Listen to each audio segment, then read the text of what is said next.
Assalamualaikum warahmatullahi wabarakatuh. Anda berada di Minggu Misteri bersama Den Bagus Channel Mistis.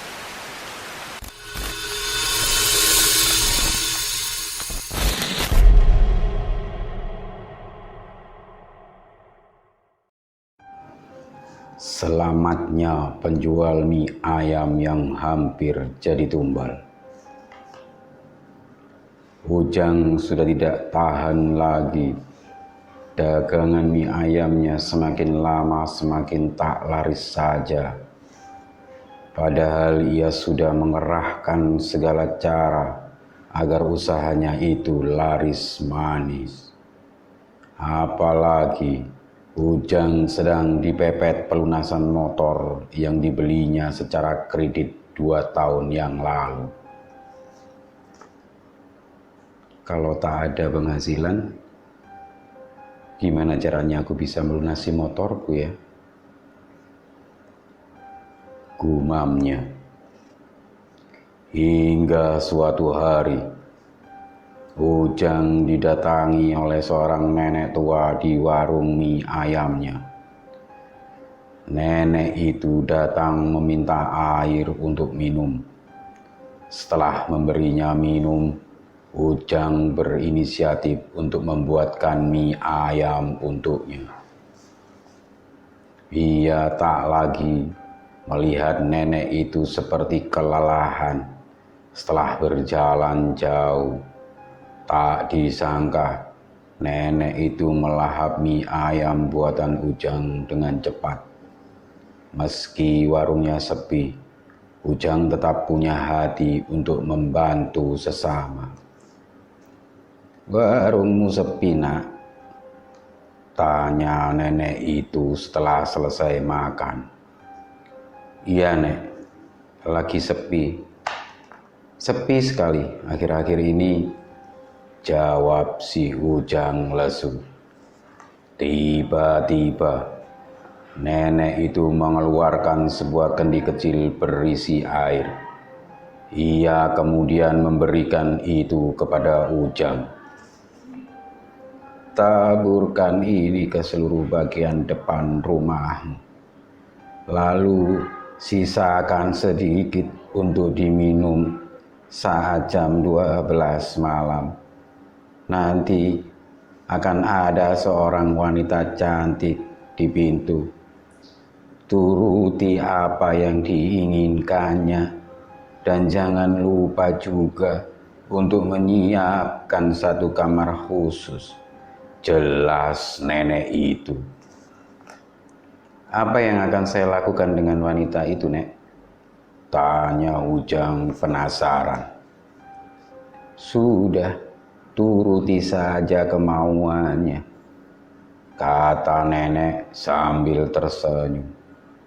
Kemudian ia pergi meninggalkan Ujang yang masih bertanya-tanya dengan apa yang baru saja terjadi. Ujang akhirnya mengerti maksud nenek itu. Ia ingin membantu agar dagangannya cepat laku.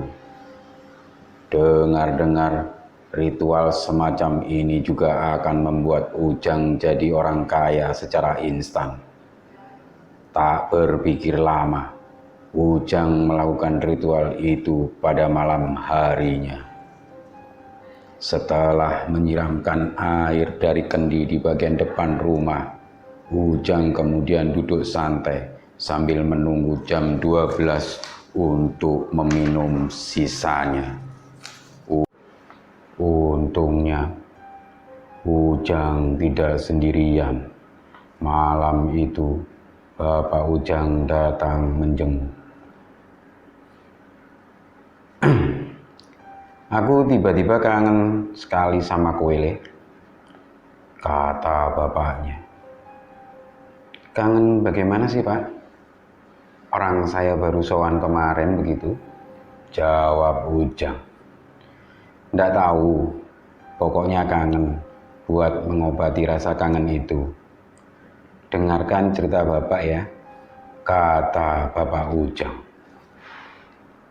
Tanpa sadar, Mereka larut dalam cerita Bapak Ujang malam itu.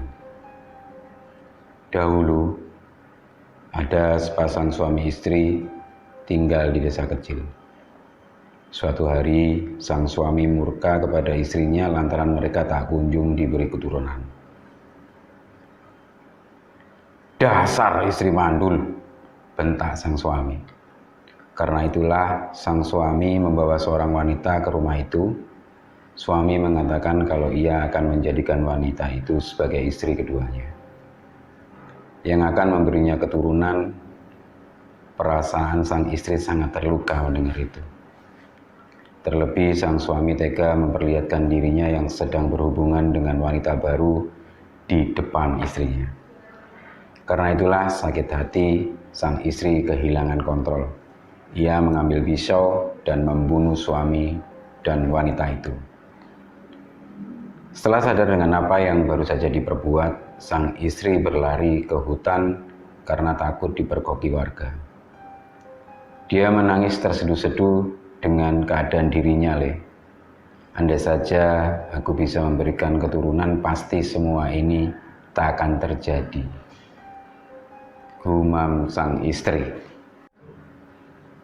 Singkat cerita, sang istri memilih untuk mengakhiri hidupnya. Namun itu tidak membuat semuanya berakhir. Keinginannya punya anak masih saja terbawa selepas ia meninggal. Ia jadi makhluk yang suka mengambil anak orang di desa itu untuk dibawa ke hutan. Orang menyebutnya wewe gombel. Alhasil, banyak kasus kehilangan anak setelah kematiannya. Ternyata setelah dicari, semua anak yang hilang itu selalu ditemukan di hutan tempat sang istri meninggal. Kabar itu kemudian didengar oleh seorang dukun yang ingin memanfaatkan wewe tersebut. "Kamu sebenarnya masih bisa mempunyai keturunan. Tapi ada satu syarat, kamu harus ikut dengan saya," kata dukun itu. Wewe tersebut sepakat dengan dukun. Akhirnya ia menjadi alat dukun untuk membantu orang-orang yang ingin kaya secara instan lewat pesugihan. Syaratnya sudah pasti, yaitu harus melayani wewe gombel itu untuk menghasilkan keturunannya. Tak terasa, waktu sudah menunjukkan jam 3 pagi. "Astaga, aku lupa," kata Ujang dalam hati. Tapi setelah mendengar cerita bapaknya tadi, Ujang seperti mengurungkan niatnya untuk melakukan pesugihan itu.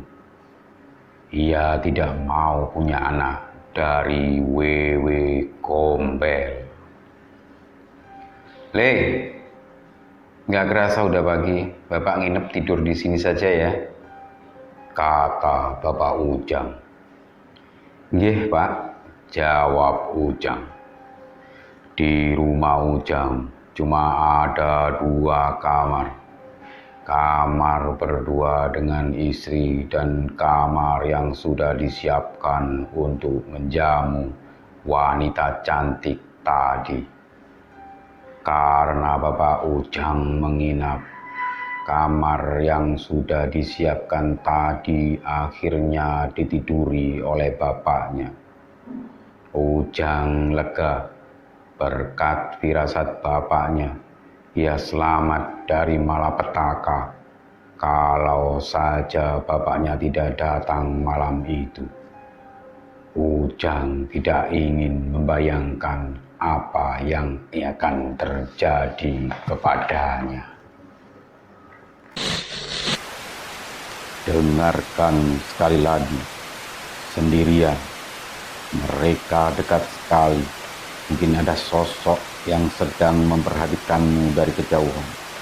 Saya dan Bagus Channel Mistis dalam Minggu Misteri.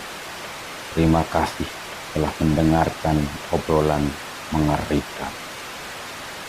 Assalamualaikum warahmatullahi wabarakatuh.